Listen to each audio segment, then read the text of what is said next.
There's a town where fish fall from the sky, not once, not by accident, but every single year. Scientists have theories. Locals call it a miracle, but no one really knows why it happens. Is it a glitch in nature? A divine sign? Or something we're not meant to understand? I first heard about Euro from a grainy, half-forgotten video on the internet. A man in rubber boots was kneeling in the mud, holding a fish in his hand. The camera zoomed out, and you could see dozens of silverfish flopping on the street.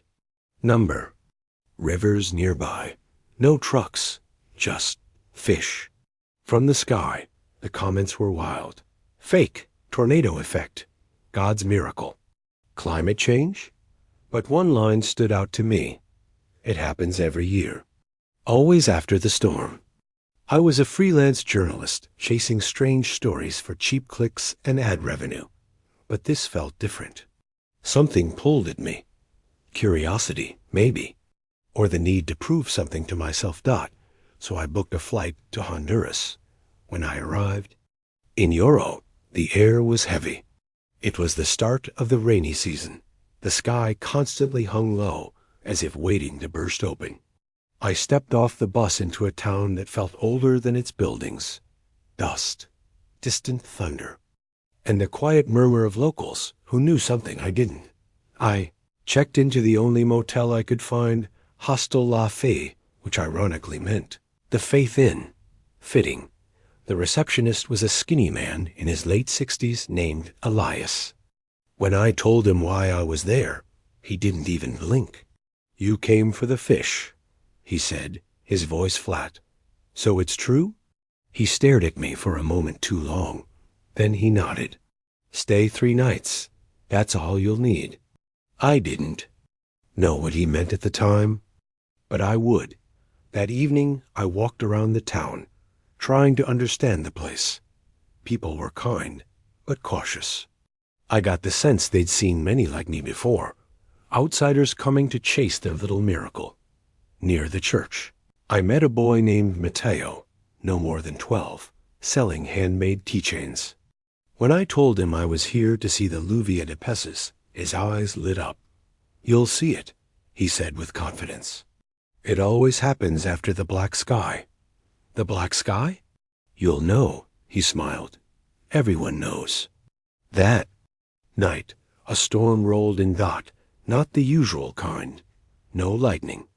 No bursts of thunder. Just a wall of wind and rain that came all at once. The temperature dropped. The power flickered, then died. I stood by the window of my room, watching as the streets turned to rivers and the town went completely silent, except for the sound of water slapping rooftops. At some point, I slept. When I woke up, the air smelled strange, metallic, wet, and faintly of rot. I grabbed my camera and rushed outside. What I saw stopped me. Cold. Hundreds of fish. Everywhere. On sidewalks. In gardens. On rooftops. Still wriggling some. Others already dead. A dog barked in the distance. A woman in a nightgown swept her doorstep as if this was the most normal thing in the world. I crouched down to examine one. Silver, small, but fresh. Not a freshwater species I recognized. I picked it up. Its body was cold, but its gills moved. Ever so slightly. Fish. Falling from the sky. It wasn't a legend. It wasn't a trick. It was real. And that was just the beginning. Because the more I asked, the more I realized this rain had rules. And someone was breaking them. By noon, the fish had started to dry under the sun. The town didn't seem alarmed. Children scooped them up in buckets. Some were laughing. Some were quiet, reverent even. Elias, the motel owner, stood outside with a broom, pushing the fish gently into a pile like fallen leaves. It was routine to them, but for me, it felt like the edge of something unnatural. I walked through the main square, documenting everything, photos, short videos, interviews. The question circled my mind. Like a hawk, where did the fish come from? There was no river nearby, No flooding, no plausible explanation.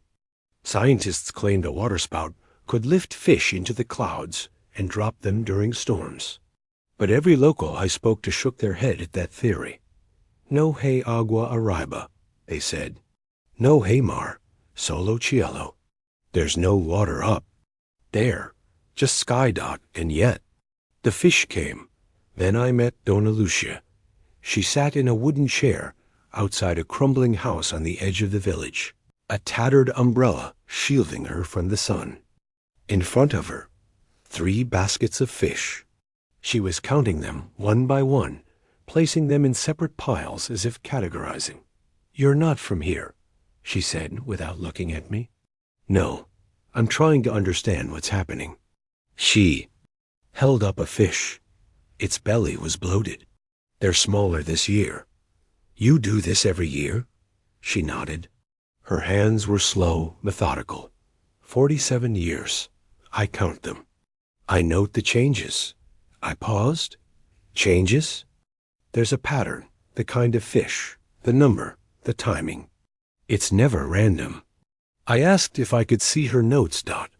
She brought out a water-stained notebook, full of cramped handwriting. Dates, times, weather conditions, fish types, if. She knew the names, and occasionally something else. Sometimes, she whispered, things fall that shouldn't be there. "What do you mean?" She pointed to a page from 1998. Un pez sin hoyos. Supil era como de papel. A fish. With no eyes. Skin like paper. Another entry. Un cuerpo diminuto. Como de un niño. Pero sin huesos. A tiny body. Like a child's, but boneless. She refused to elaborate. "I don't talk about those years. Not since they came." "Who?" Her eyes shifted to the distant hills. "They wear white. They never speak. But they always arrive the day before the fish." That evening, I returned to Hostel La Fée. I uploaded the day's footage, drafted my article, and tried to make sense of it all. The data, the folklore, the sheer reality of it. None of it added up. But something deeper bothered me, the calmness of everyone around me, as if they'd made peace with a secret too heavy to explain.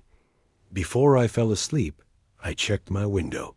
There, at the end of the street, barely visible in the moonlight, stood 2 figures, tall, still, dressed in white coats or robes. I couldn't tell. They didn't move, and in the silence, the only sound I heard was a distant splashing, as if the sky had begun weeping fish again. The next morning, I woke with an ache behind my eyes. I hadn't slept well. The vision of the 2 white-robed figures lingered in my mind like a stain. I rushed to the window. They were gone. No footprints. No tracks.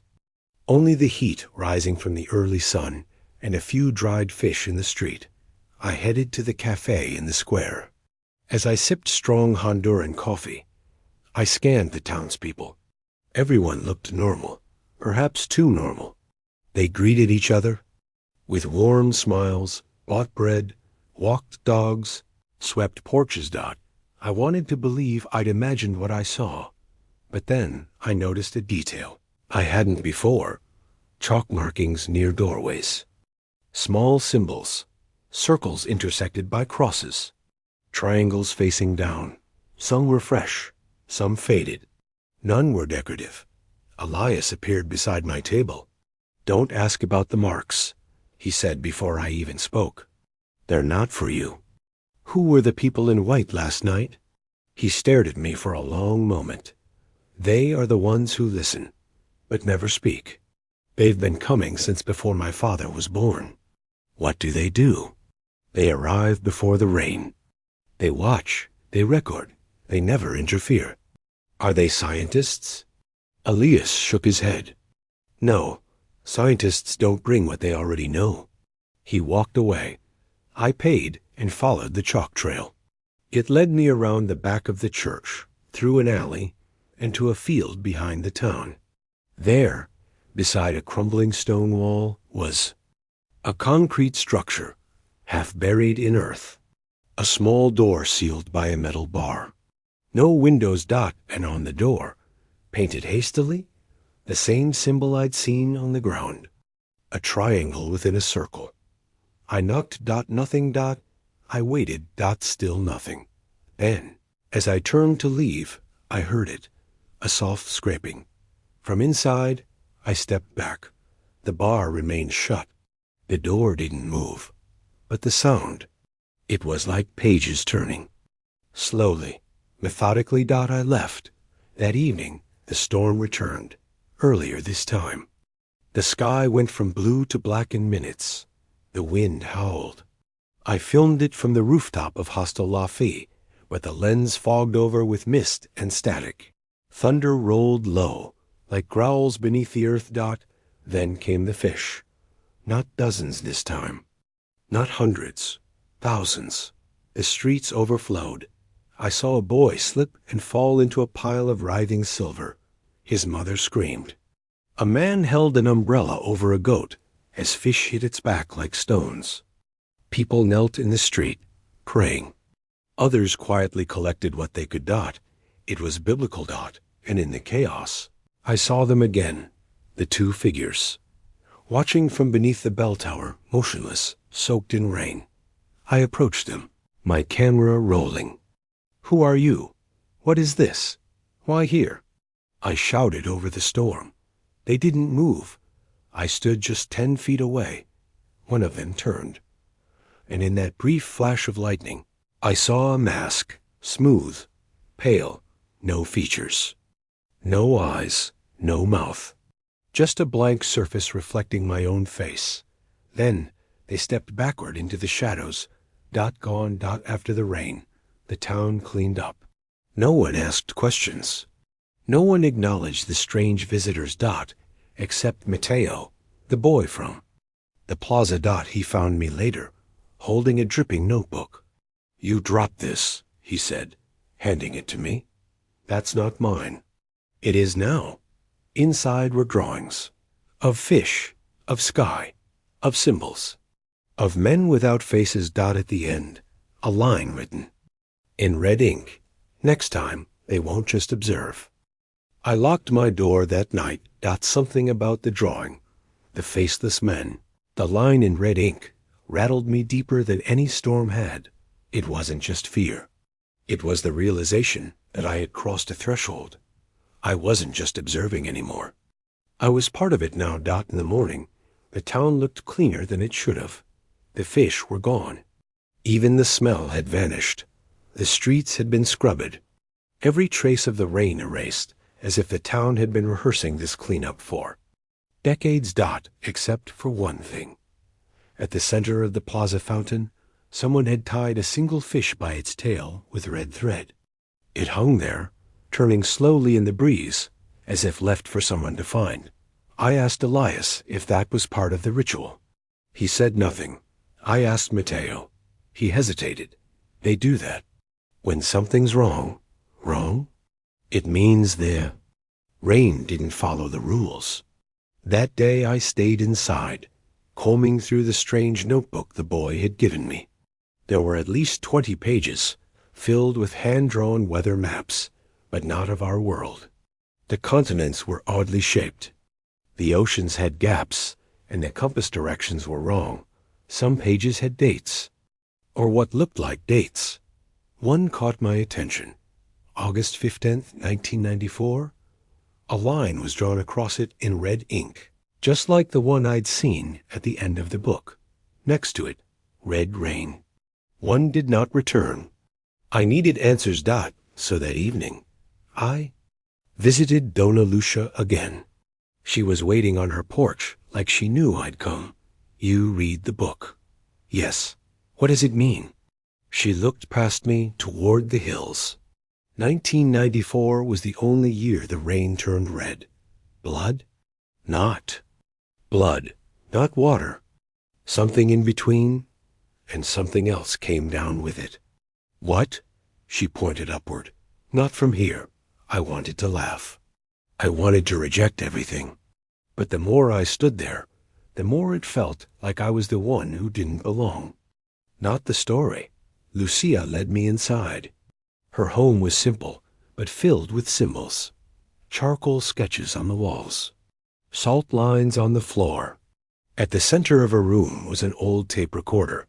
She pressed play, crackling static dot then. The sound of rain. Heavy. Choking dot and something worse. A shriek, like metal tearing through wind. Or an animal too big to be real. This was recorded during the red rain. My brother made it. He never came back inside. I listened again. That sound? It wasn't human. It wasn't animal either. I think, she whispered, he was taken. That night, the clouds gathered again. Third night in a row. From the rooftop, I watched the storm roll in like a tidal wave of sky. But this time, the rain was dark, not black, not brown. A deep, muddled crimson. People didn't run for cover. They dropped to their knees. Some cried, some screamed. Others stood still, holding their breath, and then I saw it, falling slowly from the clouds. Not a fish, not an object, a shape, human, small, arms limp. A child. I rushed to the center of town, heart pounding, soaked in red rain. A crowd had gathered, frozen. The body landed silently, barely disturbing the puddle it landed in. Mateo was already standing beside it. He didn't say a word. He just looked at me and pointed, the child's face. It was mine. I couldn't move. I stood over the small, soaked body in the rain, staring at a face I recognized as my own. Not perfectly, not entirely, but close enough to split my mind in half. The skin was pale, the eyes closed. The clothes resembled something from my childhood, but aged, faded, impossible. People around me didn't scream. They didn't react. They watched Dot as if they'd seen this before, not as if they'd expected it. Mateo looked up at me, his eyes calm, unreadable. This time, he said, the rain remembered. I dropped to my knees, trembling, trying to make sense of the impossible. How could this child be me? Some kind of illusion? A copy? A warning? What is this? I whispered. He didn't answer. Instead, he handed me a soaked sheet of paper folded in four. Inside, a hand-drawn map of the town. My motel, the church, Lucia's house, all circled. And next to it, a phrase in red ink. You brought the storm this time. I ran to Dona Lucia. She was waiting, as always, as if time in her world moved at a different rhythm. You saw him, she said without needing to ask. What is happening to me? You've been touched by the pattern now. The pattern? She nodded and led me inside. From under the floorboards, she pulled out a wooden box, old, carved with strange fish-like symbols. Inside, dozens of identical notebooks, each filled with drawings, maps, symbols, faces. Some of the faces were hers. Some were Elias. Some were mine. This has happened before, she said. Not just to you, but your echo, your presence. I flipped through one of the books. 1973. A reporter from Argentina. Another entry. 1988. A woman from Toronto. 2005. A name I recognized. One of the missing journalists who'd covered the Lluvia. De Pesses never filed a final article. Each time, the same pattern. The rain doesn't just bring fish, she said softly. It brings memory, reflection, correction. Correction of what? She stared at me. Balance. That night, I dreamed of the child. He stood in a field of fish under a blood-colored sky. Around him, the white-robed figures. Silent, watching. One reached out a hand. He didn't run. He walked toward it, Dot, and before touching the hand, he turned and looked straight at me, Dot. He didn't speak, but I felt the words behind his eyes. You are part of it now. You always were. I woke up gasping. There was a knock at the door. It was Elias. He handed me an envelope. You need to leave. The last time this guy sent someone twice. He didn't finish the sentence. Inside the envelope, a plane ticket. My name. A flight leaving at dawn. But I don't understand. You will. Or you won't. But either way, you can't stay. As the sun rose, I left Yarrow. The streets were dry. The air smelled of mud and citrus. Children played. The chalk marks were gone. The fish? Vanished. But at the edge of town, just before the last bend in the road, I saw something. A new chalk symbol on the pavement. A spiral inside a triangle. And beside it, a small fish, drawn in red. I never published the story. Every time I tried, something went wrong. Corrupted files, lost drafts, crashes. The footage? Gone? The photos? Blank. The only thing that remained was the notebook Matteo gave me. And the feeling that the sky was still watching. Because sometimes, late at night, when storms roll over my city and rain hits my windows hard, I swear I hear them. The soft thud of fish on pavement, the creak of faceless watchers, and the sound of pages turning in the dark. Some mysteries aren't meant to be solved, only witnessed. If this story left you thinking, hit subscribe and turn on the bell, because the next truth might already be falling from the sky. Comment below. What do you think really happened in Yarrow?